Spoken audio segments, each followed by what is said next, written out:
فأنا ناصح لإخواني بالصدع بالحق تبيض وجوههم. السكوت في مسألة الحزبية يضرها، فاصدع بما تؤمر وأعرض عن المشركين.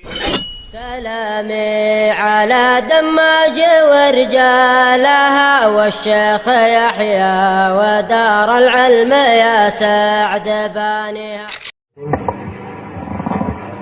الحمد لله رب العالمين وبه نستعين على أمور الدنيا والدين ثم الصلاة والسلام على أشرف الأنبياء والمرسلين محمد بن عبد الله الأمين وعلى آله الطاهرين وأصحابه أجمعين ومن تبعه بإحسان إلى يوم الدين ثم أما بعد. إخواني في الله وأخواتي في الله، akramani wa akramakumullah, barakallahu fikum. Kita melanjutkan kajian rutinitas kita dari kitab Hadihi Da'watuna wa Aqidatuna yang ditulis oleh Syekh Abu Abdurrahman Muqbil bin Hadi Al-Wadi'i rahmatullahi alaih. Sekaligus poin yang akan kita ambil pada malam kita yang berbarokah adalah poin terakhir. Tersisa satu poin penutup, yang mana setelah pertemuan malam terakhir pada poin ke-36 beliau telah ajarkan kepada kita bahwasanya di antara akidah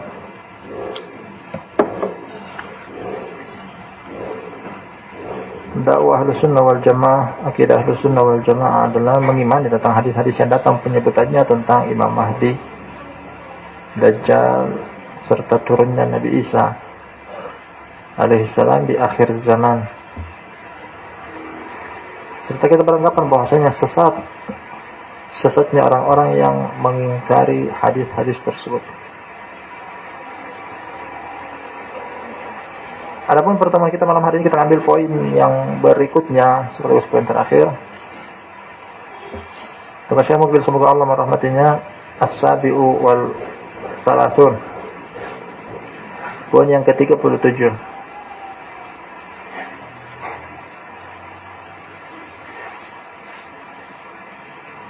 Hadihi nafasatun an aqidatina wa da'watina.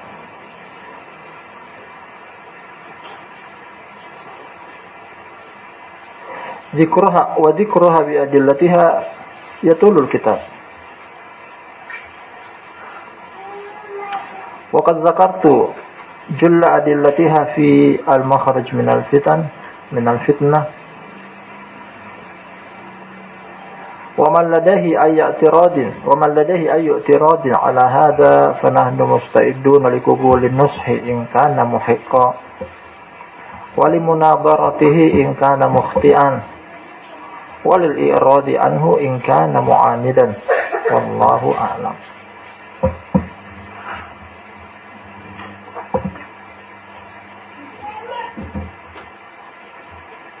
Kata beliau pada poin ini adalah pancaran dari akidah kami serta dakwah kami.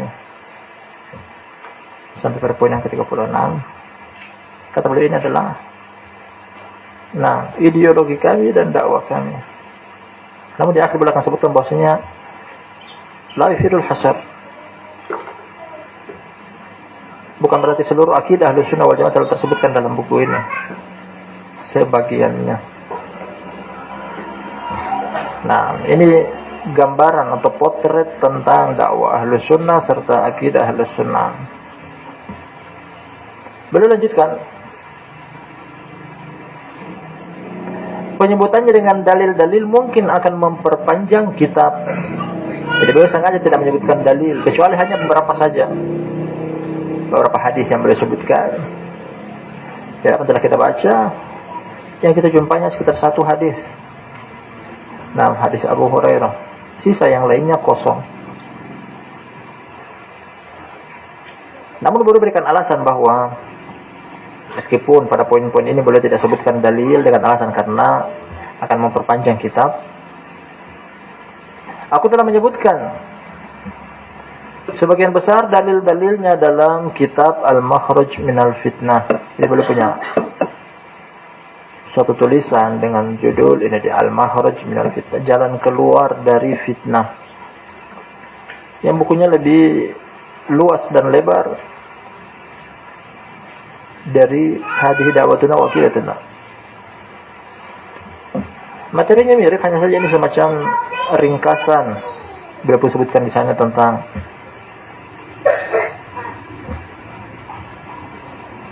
kebanyakan dari firqah yang sesat, Jama'atut Tabligh, Ikhwanul Muslimin belum menarik napas panjang padanya, Syiah, Rafidhah, Sufiyah, Nasiriyah, Ba'tsiyah, Syuyu'iyah dan seterusnya. Intinya kalau ingin menengok tentang dalil-dalil dari masing-masing poin ini, beliau telah sebutkan pada judul buku beliau Al-Makhraj minal Fitnah, jalan keluar dari fitnah. Tercetak. Ini termasuk buku-buku beliau yang keluar terakhir sebelum beliau meninggal dunia.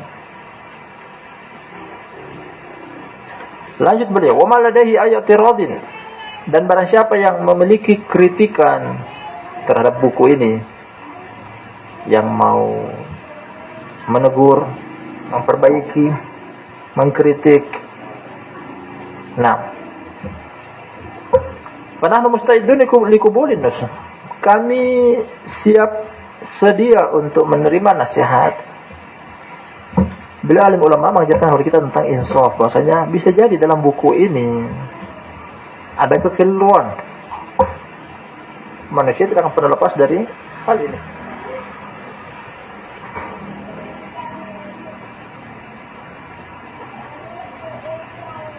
Beliau katakan bahwasanya kalau seandainya ada kritikan, kami siap untuk menerima nasihat. In kana muhiqqan, kalau memang betul dialah yang benar. Kalau orang memiliki kritikan tersebut, dia yang benar. Kata penulis, aku yang salah, aku akan terima nasihat tersebut. Wali munadharatihi in kana mukhti'an, menerima nasihat kalau dia yang betul, kita akan diskusi kalau ternyata dia yang salah. Insaf.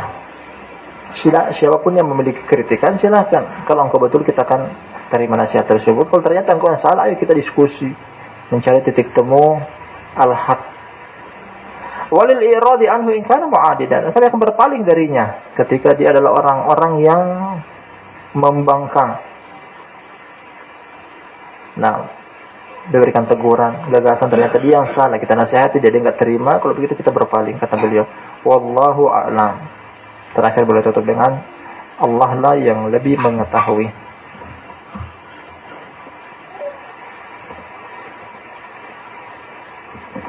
Barakallahu fikum.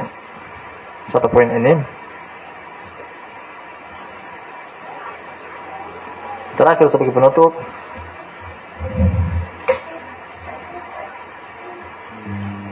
Beliau katakan bahwa ini adalah pancaran dari akidah kami. Sekitar 36 poin yang beliau telah ajarkan kepada kita, bahwa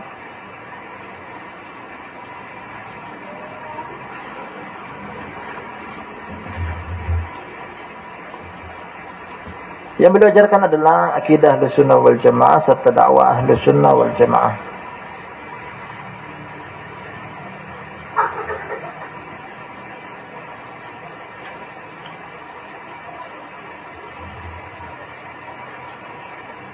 Dan yang kita dapati di dalamnya keseluruhannya baik, thayyib, bagus. Belajar kepada kita tentang berakidah, rububiyah, uluhiyah, asma wa sifat. Asma wa sifat beliau sebutkan pada awal-awal. Setelah kita kaji bahwasanya akidah Ahlussunnah dalam asma wa sifat adalah menerima secara zahir tanpa memalingkan, menolak, menyerupai, membagaimanakan.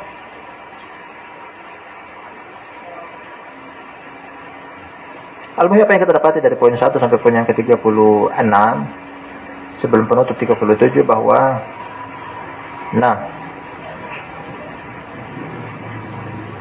tak satu pun yang kita selisihi di dalamnya. Bahkan hal ini semacam mujma'un alaih, disepakati tidak semua bahwasanya ini adalah akidah Ahlussunnah wal Jamaah, dakwah Ahlussunnah wal Jamaah. Beliau berikan alasan bahwasanya buku ini dengan ringkas dan singkatnya sengaja beliau tidak menyebutkan tentang dalil-dalilnya. Wailah dalil sangat penting untuk menentukan betul dan salahnya satu opini, betul dan salahnya satu perkataan dan perbuatan. Secara singkat dan ringkas setelah kita sebutkan bahwasanya masing-masing dari poin ini ada dalilnya. Meskipun sang penulis sendiri, kita pernah baca buku ini Al-Makhraj minal Fitnah yang beliau isyaratkan kepada kita. Bukunya bagus, tayyib. Dan buku ini semacam yang sedang kita kaji Hadi Da'watul Wakil, semacam ringkasan dari buku yang beliau isyaratkan ini Al-Makhraj minal Fitnah. Beliau sebutkan bahwasanya perpecahan umat mulai dari kelompok ini, kelompok itu, firqah ini, firqah itu dalam buku tersebut. Kenapa gerangan berpecah belah? Padahal agama satu, Nabi satu, yang disembah cuma satu. Sesuai dengan judul bukunya, beliau bawakan jalan untuk kembali kepada untuk keluar dari fitnah semacam ini, perpecahan umat. Beliau anjurkan untuk kembali kepada kitabullah, menganjurkan untuk kembali kepada sunnah Nabi Shallallahu Alaihi Wasallam, menganjurkan untuk kembali kepada pemahaman para salaf. Inti dari buku tersebut adalah demikian. Beliau menasihati dalam buku tersebut untuk selalu menuntut ilmu.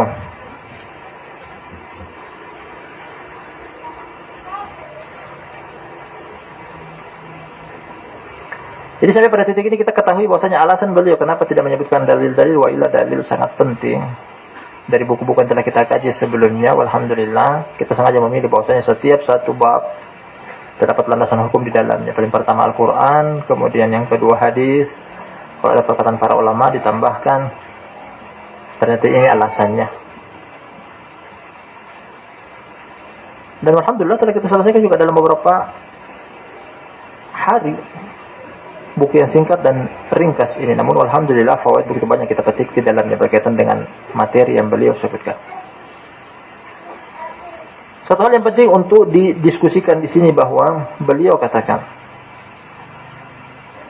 beliau berikan 3 opsi kepada siapapun yang melihat bahwasanya ada hal-hal yang ingin dikritik dari buku ini, silahkan, beliau terbuka. Hanya saja orang yang mengkritik tersebut bisa atau memungkinkan salah satu dari 3 ini. Kalau dia betul, kami terima nasihatnya. Menerima nasihat. Apalagi nasihat tersebut betul, tepat pada tempatnya, tidak ada alasan untuk menolaknya, karena ini bagian daripada agama Allah Subhanahu wa taala, ad-dinun nasiha. Bahkan hendaknya berterima kasih kepada setiap orang yang menyampaikan kepada kita kesalahan kita, bersyukur akan hal tersebut, bahwa selama ini mungkin kita salah karena pemahaman kita yang cuman sampai segitu diluruskan, dibenarkan, diperbaiki oleh saudara kita. Hal tersebut kita terima.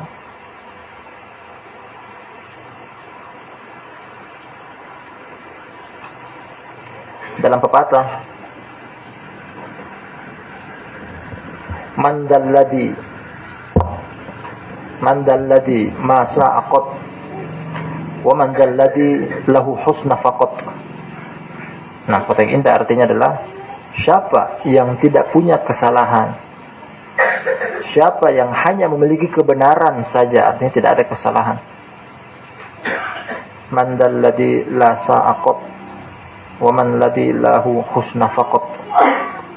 Setiap orang pasti memiliki kesalahan, entah itu sengaja ataupun tidak sengaja, entah itu setelah berusaha serius ataupun dalam keadaan tergelincir. Syekh Albani rahmatullahi alaih dalam sebagian tulisan-tulisan beliau, karena tulisan beliau itu banyak, mungkin beliau tulis dalam keadaan belum memiliki, artinya pandangan beliau dalam hal tersebut seperti itu. Ternyata sebagian orang mengkritik beliau. Beliau berterima kasih dengan perkataan beliau rahmatullahi alaih, man ahda ilayya uyubi Kata Syekh Albani rahmatullahi alaih, semoga Allah merahmatinya. Ini perkataan beliau. Bagi siapapun yang menghadiahkan kepadaku aibku. Nah, semoga Allah merahmati orang yang menghadiahkan kepadaku aibku. Tanpa perlu untuk marah. Beliau katakan di sini, kami siap menerima teguran, nasihat, kritikan kalau memang orang tersebut betul. Ini akidah Ahlussunnah wal Jamaah. Selain beliau jadikan sebagai penutup dari buku beliau yang mungil, ini poin yang ke-37, sekaligus beliau ajarkan kepada bahwasanya ini diantara akidah Ahlussunnah wal Jamaah. Yang tidak punya salah adalah para nabi dan rasul. Ya Allah jaga mereka dari kesalahan. Karena mereka datang dari sisi Allah Subhanahu wa taala. Kata Allah Subhanahu wa taala, "Afala yatadabbaruna al-Qur'an walau kana min 'indi ghairillahi lawajadu fihi ikhtilafan katsiran." Apakah mereka tidak mencermati Al-Qur'an seandainya datang dari selain Allah, niscaya mereka mendapati kesalahan, kekeliruan, perselisihan yang banyak. Al-Qur'an tidak ada salahnya. Sunnah yang sahihah tidak ada salahnya. Tidak saling berbenturan satu dengan yang lainnya, bahkan saling mendukung, menguatkan. Tidak ada kontradiksi, bertolak belakang.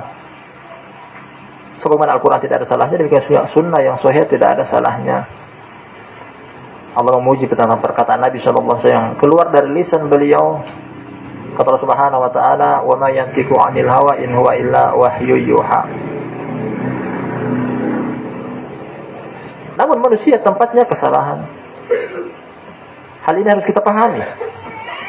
Barakallahu fikum jami'an.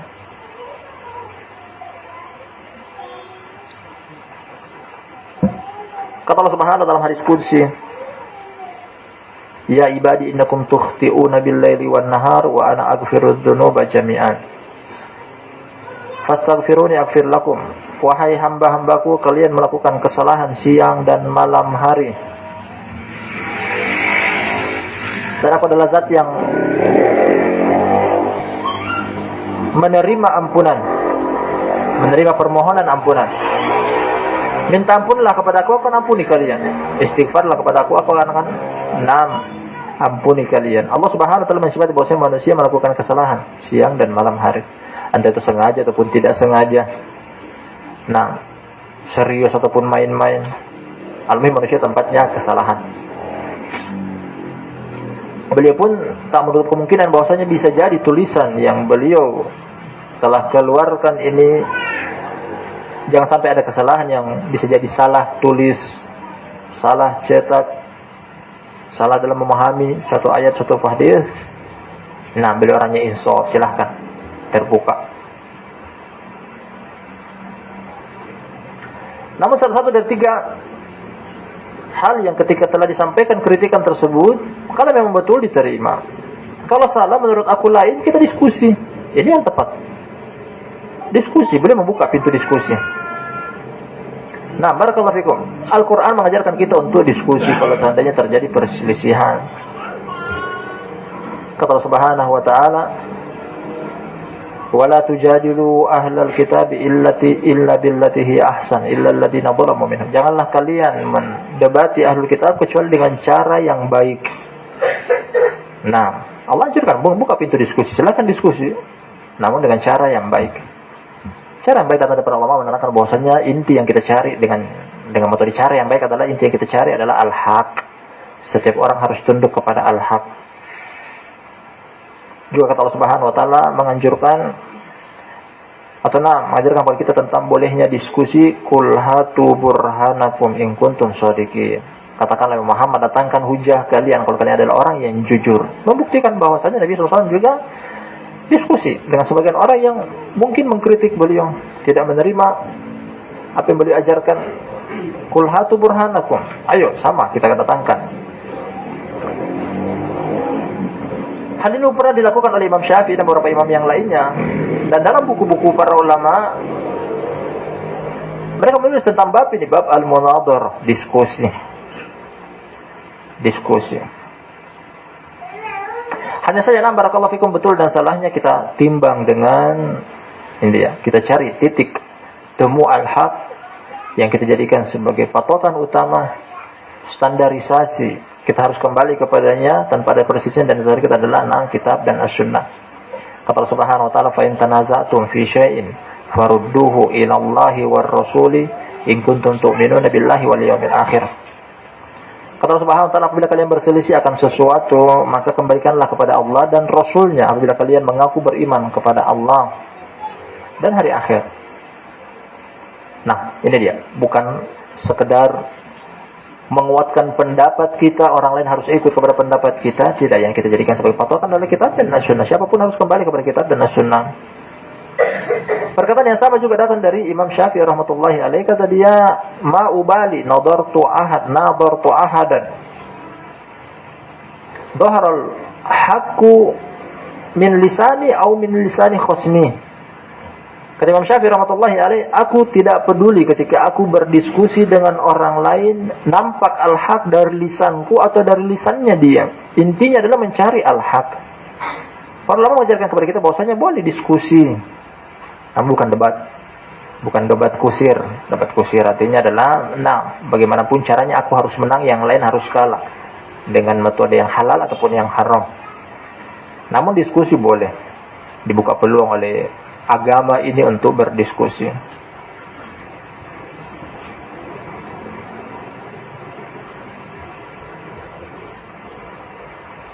Kata beliau di sini, wali munadaratihi in kana mukhti'an.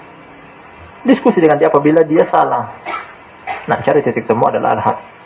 Walil iradi anhu in kana mu'anidan. Al-Imam Ibnu Qayyim dalam sebagian tulisan beliau, khulasah dari apa yang barusan kita baca, bahwasanya seorang dai di jalan Allah Subhanahu wa taala, boleh jadikan sebagai kesimpulan akhir pada poin ini. Syekh Muqbil. Ibnu Qayyim mengatakan bahwasanya seorang dai di jalan Allah Subhanahu wa taala dia akan menghadapi salah satu dari 3 jenis orang yang didakwahkan ini. Nah, dia akan mendapati salah satu dari antara 3 orang yang didakwahkan ini. Pertama adalah menerima dengan lapang dada. Yang kedua adalah dia butuh untuk diskusi. Setelah disampaikan al-haq baru dia mau terima. Intinya ada tarik ulur. Kemudian jenis yang ketiga adalah dia akan menolak sama sekali, tidak mau menerima. Ini salah satu di antara 3. Diterangkan tentang 3 jenis orang tersebut. Yang pertama adalah orangnya polos. Pemikirannya masih bersih, masih murni, belum ada terkontaminasi dengan pemikiran-pemikiran kesesatan, baik itu kesyirikan, kebid'ahan, kemaksiatan.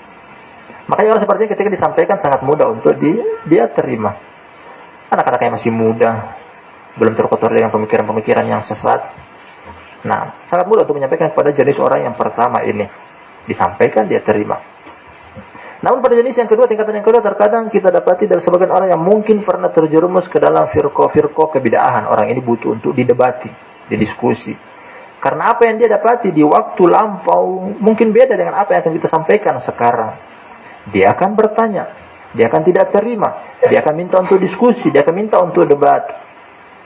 Ketika kita punya senjata untuk meluruskan, dia bisa jadi hal tersebut, memberikan hidayah kepada orang yang sesat. Ahlul bid'ah terkadang demikian, butuh untuk saling jidal, debat atau diskusi karena sesuatu yang pernah didapati berbeda dengan apa yang kita sampaikan. Namun jenis orang yang ketiga, barakallahu fikum, apapun yang kau sampaikan kepada mereka tidak akan mereka terima. Kata Allah Subhanahu wa taala, wa nuqallibu afidatahum wa absarahum kama lam yu'minu bihi awwala marrah wa nadaruhum fi tughyanihim ya'mahun. Kata Allah Subhanahu wa taala, kami membolak-balikkan hati mereka serta pandangan mereka sebagaimana mereka tidak mau beriman dari awal pertama kali. Ini berlaku pada orang-orang kafir. Kata Allah Subhanahu wa taala, innal ladzina kafaru sawa'un 'alaihim a andartahum am lam tundirhum la yu'minun. Khatamallahu ala qulubihim wa ala sam'ihim wa ala absarihim ghishawatun wa lahum adzabun adim. Kata Allah Subhanahu wa taala, Muhammad, engkau sampaikan kepada mereka peringatan, yakni orang kafir, atau engkau tidak sampaikan, sama saja mereka tidak akan beriman. Allah telah menutup pintu hati mereka untuk menerima Nasihat, petunjuk, kritikan, teguran orang kafir. Ini dia. Dan setiap dai akan mendapati salah satu dari antara 3 jenis orang ini. Dan hendaknya siap. Siap dengan apa yang akan kita debati mereka.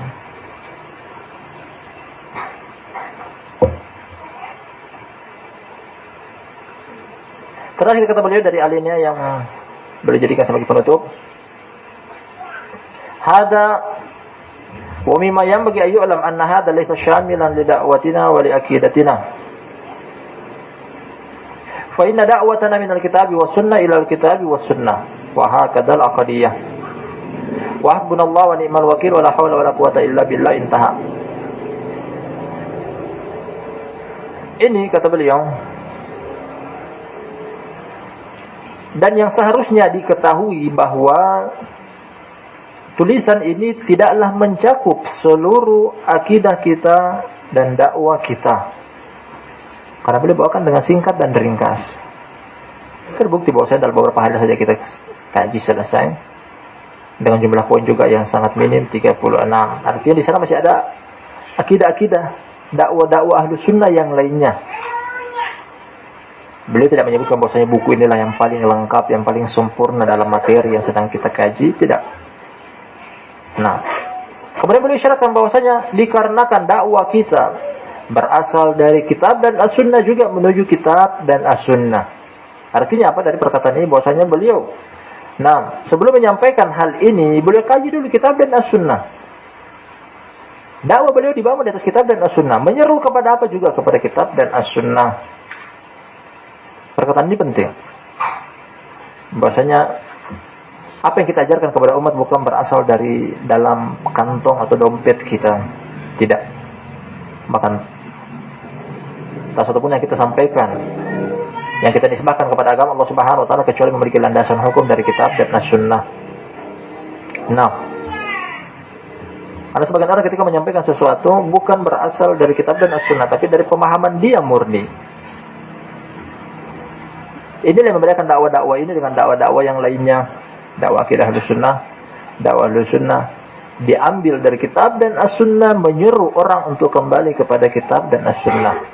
Subhanallah, beliau berikan satu faktor yang penting, fa inna da'watana minal kitabi was sunnah ilal kitabi was sunnah. Karena sesungguhnya dakwah kita berasal dari kitab dan as-sunnah, kembali kepada kitab dan as-sunnah. Wa hakadzal aqdiyah.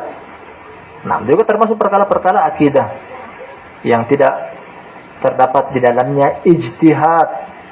Ijtihad boleh di dalam masalah fikih, muamalah, tapi dalam masalah akidah tidak ada ijtihad di dalamnya.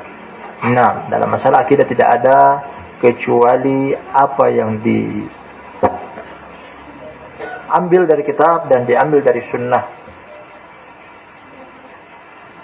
Terakhir kata beliau, wa hasbunallah wa ni'mal wakil wala haula wala quwata illa billah, intaha. Terakhir ini dari cetakan yang kita punya, barakallahu fikum, dalam buku Ma'alimu Da'wati Ahli Sunnah wal Jamaah. Alhamdulillah telah kita selesaikan. Kemudian kita tutup bahwasanya apa yang selama ini kita sampaikan apabila berisikan al-haq datang dari Allah dan Rasulnya, apabila berupa kebatilan maka datang dari diri kami dan dari syaitan, serta Allah dan Rasulnya berlepas diri darinya. Masih tersisa waktu, barakallahu fikum, kita akan mengisi kekosongan dengan pembacaan satu hadis datang dari Taib Sahih Muslim.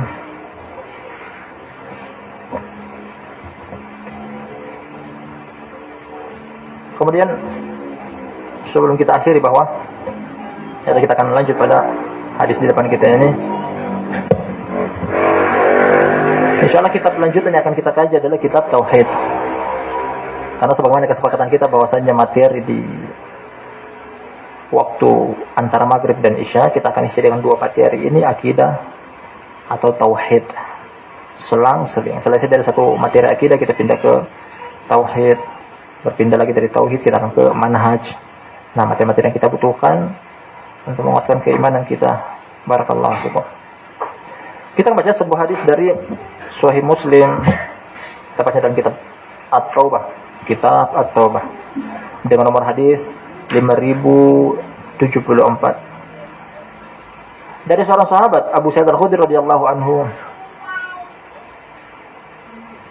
Kata dia, anna Nabiyullah sallallahu alaihi wasallam qala, bahwasanya Nabi Allah Muhammad sallallahu alaihi wasallam beliau berkata, kana fi man kana qablakum rajulun qatala tis'atan wa tis'ina nafsan. Nah, kata beliau,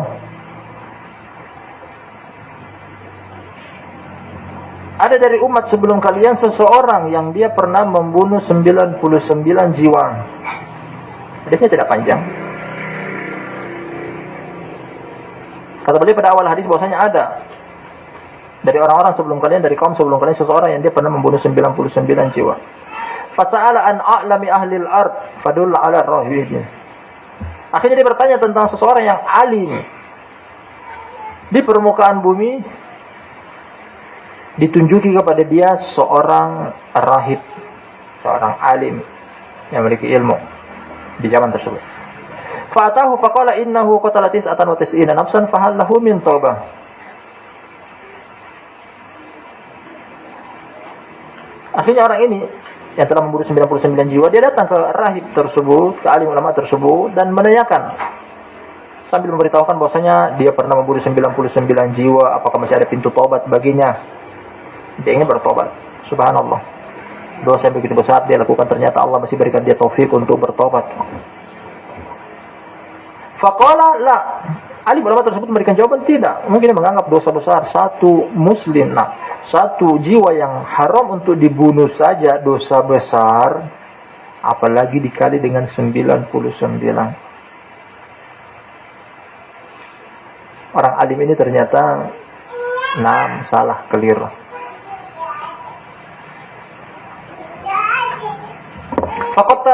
Faqatalahu fakammala bihi mi'ah. Tidak menerima jawaban dari fatwa tersebut, akhirnya dia pun membunuh pendeta itu, membunuh alim ulama tersebut. Mungkin tak terima dengan perkataan dia. Tadinya mau bertobat, mendengar jawaban yang tidak pas, dia bunuh genap 100 orang yang telah dia bunuh dengan pendeta yang terakhir ini. Tsumma sa'ala an a'lami ahli al-ardi fadulla ala rajulin alimin. Kemudian dia pun bertanya kepada seorang yang alim di permukaan bumi, ditunjuki juga kepada seseorang yang alim. Ini orang alim yang kedua. Tidak sama dengan alim yang pertama tadi, dia telah bunuh. Faqala innahu qatala mi'ata nafsin fahal lahu min taubah. Kemudian bertanya kepada alim ulama tersebut yang kedua, sungguh dia telah membunuh 100 jiwa, apakah masih ada pintu taubat baginya? Dijawab oleh orang alim ini, faqala na'am wa man yahulu bainahu wa bainat taubah. Dia bilang, iya ada. Siapa yang bisa menghalangi antara dia dengan taubat? Tidak ada. Nah, pintu taubat masih terbuka. Yang bisa menutup pintu taubat hanya ada dua. Yang pertama adalah ketika nyawa sudah sampai di kerongkongan, jadi akhir hayat seseorang. Kemudian yang kedua adalah apabila terbit matahari dari arah terbenamnya. Selama dua hal ini belum ada, masih diterima pintu taubat dari seorang hamba yang melakukan dosa. Nah, dia jawab bahwasanya iya, masih ada pintu tobat, tidak ada yang menghalangi antara engkau dengan tobat. Namun ada syaratnya. Apa syaratnya? Disebutkan oleh alim ini, intalik ila ardi kada wa kada, fa inna biha unasan ya'budunallaha fa'budillaha ma'ahum, wa la tarji ila ardika fa innaha ardusu. Pergilah ke negeri ini dan itu, dianjurkan. Nah, untuk pergi ke suatu tempat. Ada apa di tempat tersebut? Karena di sana terdapat beberapa orang yang beribadah kepada Allah, maka beribadahlah kepada Allah bersama mereka. Serta jangan kembali ke negeri engkau, karena negeri engkau adalah negeri yang jelek. Nah, syarat taubat adalah tinggal ke negeri yang engkau tinggali tadi. Karena lokasi sangat pengaruh. Lokasi tempat tinggal seseorang sangat berpengaruh baik dan buruknya. Maka cari tempat yang baik untuk menjadi orang yang baik. Cari orang-orang alim agar engkau pun bisa menjadi alim. Selama engkau berusaha untuk alim tapi tinggal di tempat-tempat yang jelek, tidak akan jadi kealiman engkau. Lanjut hadisnya, kata Nabi sallallahu alaihi wasallam, "Fantalaqa hatta idza nasafat tariq atahul maut." Akhirnya dia pun beranjak meninggalkan kampung yang jelek tadi. Dia pergi dengan tujuan ke kampung yang baik. Ya, disyaratkan oleh alim ini bahwasanya di sana ada beberapa orang yang beribadah kepada Allah. Ternyata baru setengah jalan datang atau tiba ajalnya, meninggal, belum sampai ke tempat tujuan dia. Artinya belum terrealisasi taubatnya dia. Nah, ajal menjemput. Apa yang terjadi? Fakhtasamat fihi malaikatur rahmati wa malaikatul adab. Akhirnya malaikat rahmat dan malaikat adab berseteru. Siapa yang mau mencabut nyawanya? Siapa yang mau mengangkat ruhnya naik kepada Allah? Nah, orang ini niatnya bagus. Kalau niatnya bagus, tentunya malaikat rahmat yang mau cabut. Tapi dia telah membunuh 100 jiwa. Kalau memang tidak diterima oleh Allah, niscaya malaikat adab yang akan mengambil ruhnya. Nah, dengan alasan dari masing-masing malaikat ini. Faqalat malaikatur rahmati ja'a taiban muqbilan biqalbihi ila Allah. Malaikat rahmat mengatakan dia telah datang kepada Allah, menghadap kepadanya dengan niat taubat. Hati mau bertobat, tapi belum terrealisasi, baru tengah jalan. Waqalat malaikatul adab innahu lam ya'mal khairan qattu. Nah, malaikat adab alasan dia bahwasanya dia belum pernah mengamalkan satu amalan kebaikan pun.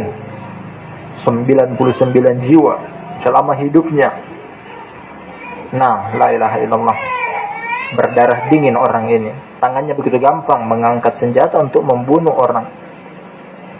Al-muhim dosa. Fatahu malakun fi surati adami faja'alu bainahum. Akhirnya datang datang malaikat dengan wujud manusia. Mereka menjadikan di antaranya. Faqala kisu ma bainal ardain. Malaikat yang datang dengan wujud manusia mengatakan kepada dua malaikat tadi bahwasanya ukur di antara dua negeri tadi. Negeri yang dia keluar darinya serta negeri yang akan dia beranjak kepadanya. Fa ila ayyihi makana adna fa huwa lahu.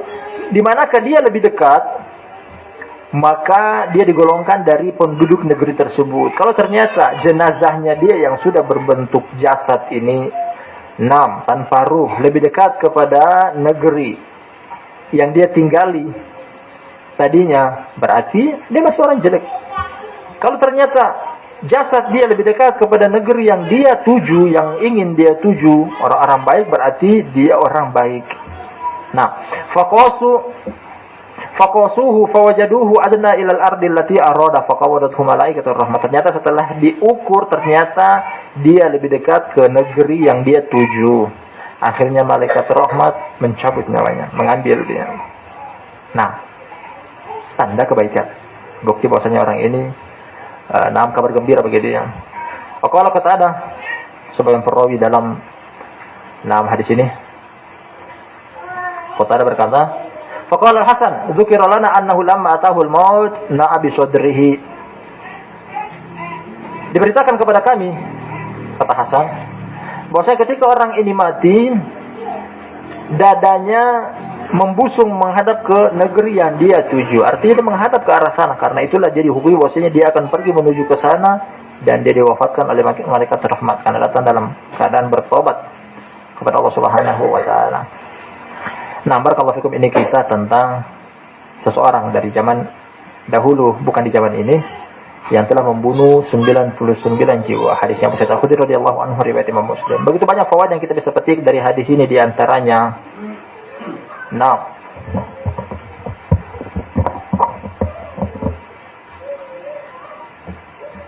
berita yang datang kepada kita dari Bani Israel, umat-umat sebelum kita.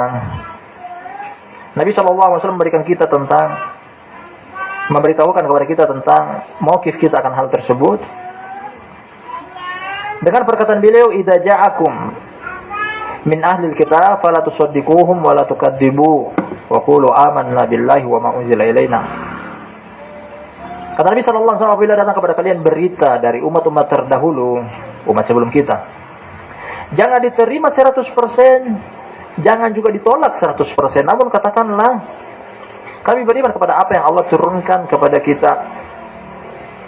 Nah, jadi berita yang datang dari umat terdahulu, karena umat terdahulu tidak memiliki sanad, berbeda dengan umat ini. Jadi kita mendapati berita yang datang sampai kepada kita tengok dulu di mana sanadnya, apakah sampai betul kepada Nabi SAW. Kalau sampai, kita terima. Kalau tidak sampai, terputus, jangan kita menyampaikan kepada orang lain. Namun berita yang datang kepada kita di sini adalah berita yang langsung disampaikan oleh Nabi Shallallahu Alaihi Wasallam. Meskipun mengisahkan tentang umat terdahulu, tapi melalui lisan Rasulullah Shallallahu Alaihi Wasallam ini kita terima. Artinya beliau mengiyakan, beliau menyetujui. Tentunya berdasarkan wahyu akan kisah ini dan pasti betulnya. Fawaid dari hadis ini barakallahu fikum, bahwasanya jangan pernah berputus asa akan rahmat Allah Subhanahu wa taala. Sebesar apapun dosa kita, Allah Subhanahu wa taala janjikan dalam Al-Qur'an. Nah, Hamim, Tanzilu minar rahmanir rahim, Ghafiridz dzambi wa qabilit taubi. Nah, kata Allah Subhanahu wa taala, Allah memiliki sifat Ghafiridz dzamb, mengampuni dosa. Qabilit taub, menerima taubat.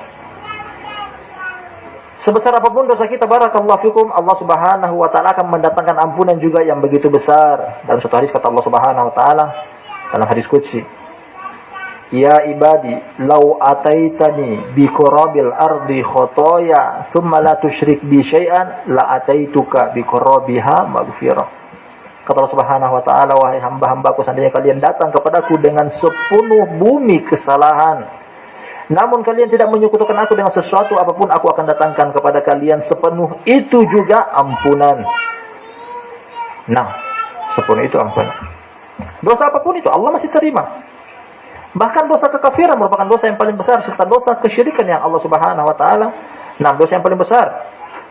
Kata Allah Subhanahu wa taala, "Qul lil ladzina kafaru iyantahu yughfar lahum ma qad salaf wa iyaudu faqad madat sunnatul awwalin." Katakanlah Muhammad kepada orang-orang kafir, seandainya mereka berhenti dari kekafiran mereka,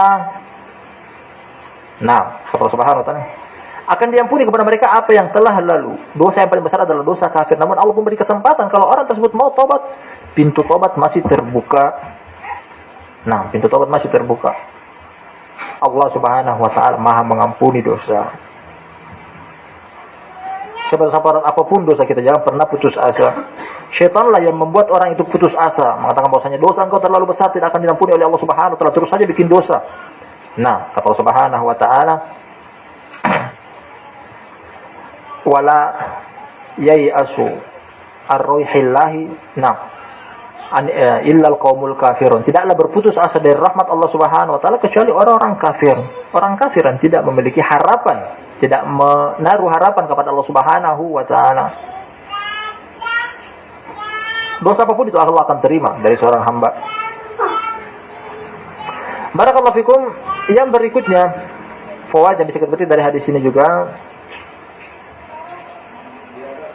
Nah, perhatikan tentang dua orang alim yang jauh beda, ibaratnya seperti timur dan barat atau langit dan bumi. Sama-sama dijuluki dengan alim. Perhatikan, alim yang satu keliru, salah. Akhirnya apa akibatnya? Hilang nyawanya. Nah, karena berfatwa tanpa ilmu. Dari sini kita bisa bedakan bahwasanya tidak setiap orang alim kita anggap adalah alim hakiki. Karena begitu banyak orang alim di umat-umat terdahulu, dari kalangan Bani Israel, Yahudi dan Nasrani, ternyata mereka adalah orang-orang yang paling dicela oleh Allah Subhanahu wa taala dalam Al-Qur'an dan hadis. Nah, alim ulama orang dahulu lebih parah karena mereka mengetahui tentang al-haq, namun mereka menyembunyikannya, tidak menyampaikan kepada umat. Mereka rubah, ganti, tambah dan kurangi. Berbeda dengan alim pada umat ini, mereka adalah orang terbaik. Nah, makanya Allah Subhanahu wa taala menegur umat terdahulu dan umat ini. Kata Allah Subhanahu wa taala, "Qul ya ahlal kitabi lastum ala syai'in hatta tuqimut Taurata wal Injila wa ma unzila ilaikum mir rabbikum." Katakanlah Muhammad kepada ahlul kitab, kalian tidak ada apa-apanya sampai kalian menegakkan Taurat dan Injil. Ayat ini turun kepada siapa? Kepada pemikul Taurat, kepada pemikul Injil, yakni para alim ulama di zaman tersebut. Nah, namun ternyata didapati bahwasanya mereka adalah orang yang paling memiliki ilmu namun paling jelek di sisi Allah Subhanahu wa taala. Karena kenapa? Mereka lah yang mengganti, merubah, menambah, mengurangi syariat Allah Subhanahu wa taala. Maka Imam Sufyan Ats-Tsauri rahmatullahi alaihi menyebutkan tentang kemiripan, kalau seandainya ada kemiripan. Nah, idza fasada min ulama'ina fa fihi syabahun bil yahud wa idza fasada min ubadina fa fihi syabahun bin nasara. Jadi Imam Sufyan Ats-Tsauri rahmatullahi alaihi menyebutkan bahwasanya apabila dari kalangan ulama kita jelek, maka terdapat penyerupaan dengan orang-orang Yahudi, dan apabila ada di kalangan alim, ada kalangan ahli ibadah kita jelek, maka terdapat penyerupaan dengan orang-orang Nasrani. Karena ternyata yang paling jelek dari kalangan terdahulu, dari kalangan Yahudi dan Nasrani adalah alim, ulama, dan ahli ibadah mereka. Berbeda dengan umat ini bahwasanya orang terbaik di antara mereka adalah alim, ulama, dan ahli ibadah. Di sini boleh berikan kita pelajaran bahwasanya hati-hati, tidak setiap orang yang dikatakan alim boleh diambil ilmunya. Begitu banyak orang alim di luar sana, tapi ketika ditanya apa akidah mereka, Syiah, Sufi, Hizbi, Jamaah Tabligh, Ikhwanul Muslimin, dan seterusnya. Bisa jadi alim, iya betul alim, tapi belum tentu orang-orang yang bisa diambil ilmunya. Karena ini akibatnya. Dilihat dari akidahnya paling pertama, dilihat dari akhlak dan adabnya yang berikutnya, dilihat dari berbicaranya dia yang disampaikan adalah kitab dan as-sunnah atau cuma perkataan dia sendiri hampa dari kitab dan as-sunnah. Barakallahu fikum. Berikutnya bahwasanya fawaidan dari hadis ini adalah pentingnya untuk kembali kepada ahlul ilmi yang sejati tentunya. Dikarenakan pada diri mereka kita dapat pencerahan. Tidaklah seseorang itu mendapatkan perantara hidayah dari Allah Subhanahu wa taala kecuali dari tangan-tangan orang seperti ini. Ulama, keberadaan para ulama mengangkat kebodohan pada umat, menghilangkan kesesatan dan diberikan hidayah, dan seterusnya. Begitu banyak hal-hal yang kita dapati begitu manis dari lisan para ulama. Berapa banyak orang yang sesat mendapatkan hidayah dari tangan mereka. Berapa banyak orang yang kafir mendapatkan keimanan dari mereka. Berapa banyak orang yang bodoh terangkat kebodohan mereka mendapatkan ilmu dari juga tangan mereka. Alim, ulama. Pentingnya keberadaan para ulama. Perhatikan, karena orang ini dari tempat tinggal dia yang pertama tidak ada alim ulama di negeri tersebut. Akhirnya apa terjadi? Ternyata pelaku maksiat, bahkan dosa besar. Satu jiwa saja yang dibunuh, apalagi dia membunuh 99 jiwa, dikira menjadi 100 jiwa. Fawaidan dari hadis ini barakallahu fikum. Apa yang dijawab oleh orang alim yang kedua, alim ulama yang sejati adalah tepat, dikarenakan tak ada yang menghalangi tobat seseorang kecuali dua hal ini tadi yang telah kita sebutkan. Yang pertama adalah nyawa telah sampai ke kerongkongan. Kata Nabi sallallahu alaihi wasallam, "Innallaha yaqbalu taubata al-'abdi ma lam yugorgir." Kata Nabi sallallahu alaihi wasallam, Allah masih menerima tobat seorang hamba selama dia belum sampai pada sakratul maut. Belum nyawa belum sampai ke ubun-ubun.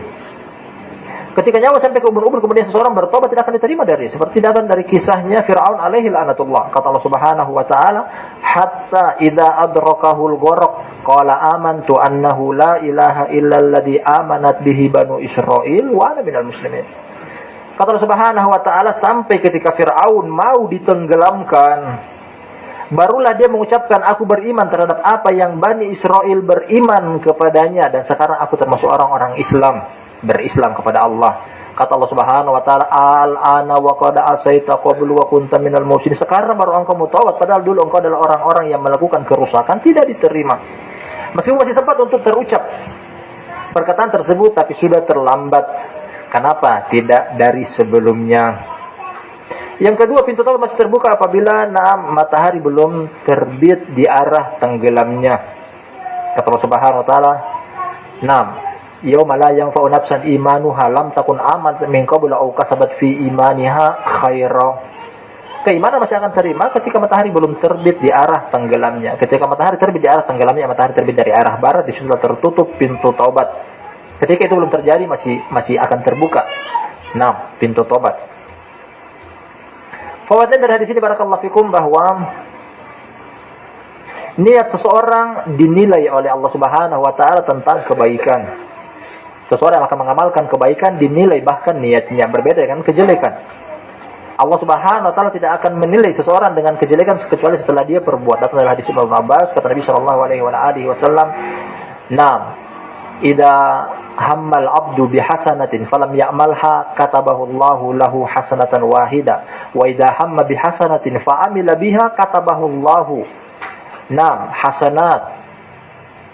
Yang artinya kata Nabi sallallahu alaihi wasallam, apabila seorang hamba meniatkan suatu kebaikan namun dia belum sempat mengamalkannya, niatnya sudah diberi pahala.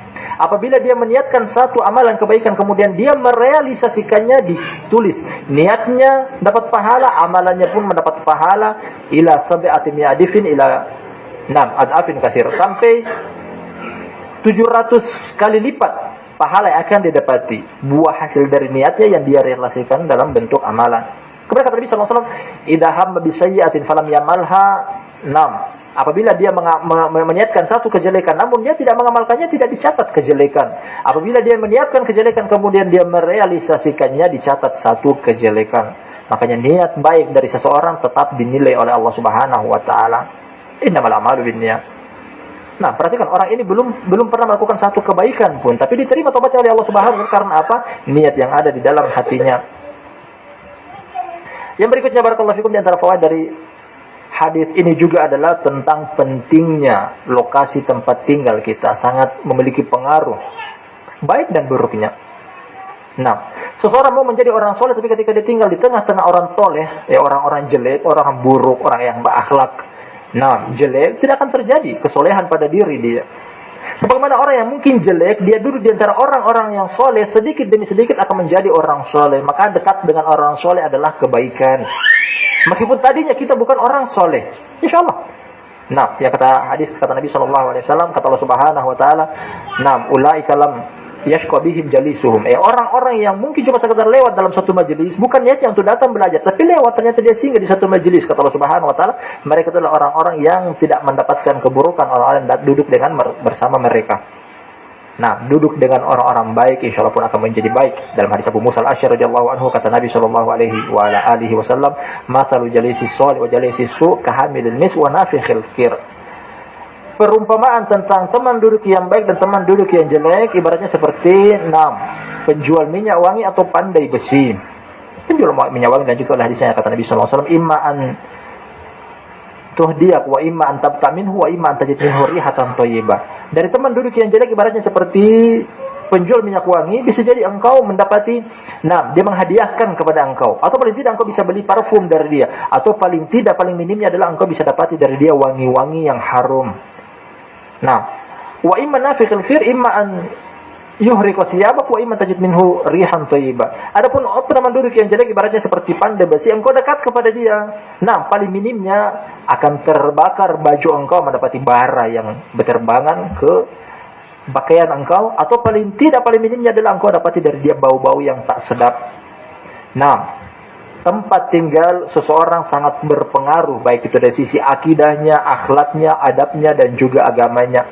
Barakallahu fikum jami'an. Oleh karena hendaknya kita semangat untuk tetap duduk dekat dengan alim ulama, dekat dengan saudara-saudara yang kita soleh. Mudah-mudahan kita pun ikut menjadi soleh. Wallahu ta'ala alam bisawab. Alhamdulillah telah kita kaji satu hadis pada malam kita pada kali ini. Setelah pada pertemuan berikutnya kita akan langsung masuk pada kitab yang telah kita janjikan. Kitab Tauhid milik Syekh Muhammad bin Abdul Wahhab. Kita tutup dengan doa kafaratul majlis. Subhanakallahumma wa bihamdika asyhadu an la ilaha illa anta astaghfiruka wa atubu ilaik.